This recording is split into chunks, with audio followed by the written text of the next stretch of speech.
بسم اللہ الرحمن الرحیم۔ السلام علیکم ورحمۃ اللہ وبرکاتہ۔ سویڈن کی پولیس کی جانب سے عید الاضحیٰ کے موقع پر ایک شہری کو اسٹاک ہوم کی مرکزی مسجد کے باہر احتجاج کی اجازت دی گئی، جس کے بعد اس ملعون نے نعوذ باللہ قرآن پاک کے اوراق جلا دیے۔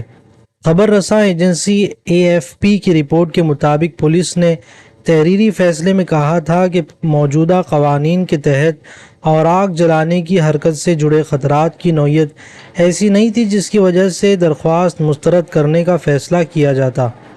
رپورٹ کے مطابق برسوں پہلے عراق سے سویڈن منتقل ہونے والے مردود و ملعون 37 سالہ سالوان مومیکا نے پولیس سے کہا تھا کہ وہ ان کے قرآن پاک سے متعلق اپنے خیالات کے اظہار کے لیے اسے اس کی اجازت دے۔ سالوان مومیکا نے مقامی خبر ایجنسی کو بتایا کہ وہ اظہار رائے کی آزادی کی اہمیت کو بھی اجاگر کرنا چاہتا تھا۔ اس گستاخ کا کہنا تھا کہ یہ جمہوریت ہے، اگر ہمیں کہا جائے کہ آپ یہ نہیں کر سکتے ہیں تو یہ خطرناک ہوگا۔ فرانسیسی خبر رساں ادارے AFP کے مطابق پاکستان کے علاوہ عراق، ایران، سعودی عرب اور مشرق وسطیٰ کے دیگر ممالک نے بھی سویڈن میں قرآن پاک کی بے حرمتی کی مذمت کرتے ہوئے خبردار کیا ہے کہ وہ اس طرح کا عمل دنیا بھر کے مسلمانوں کے جذبات کو ٹھیس پہنچاتا ہے۔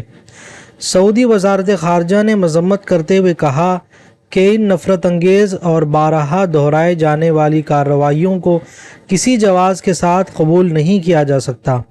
عراق نے سویڈش حکام کی جانب سے ایک انتہا پسند کو نعوذ باللہ قرآن پاک جلانے کی اجازت دینے کے فیصلے کی مذمت کی۔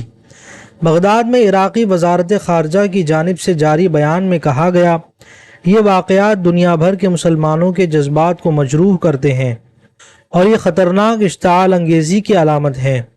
ایران نے بھی اس مذمت میں شمولیت اختیار کرتے ہوئے نعوذ باللہ قرآن شریف کو جلانے کو اشتعال انگیز، غیر معقول اور ناقابل قبول قرار دیا۔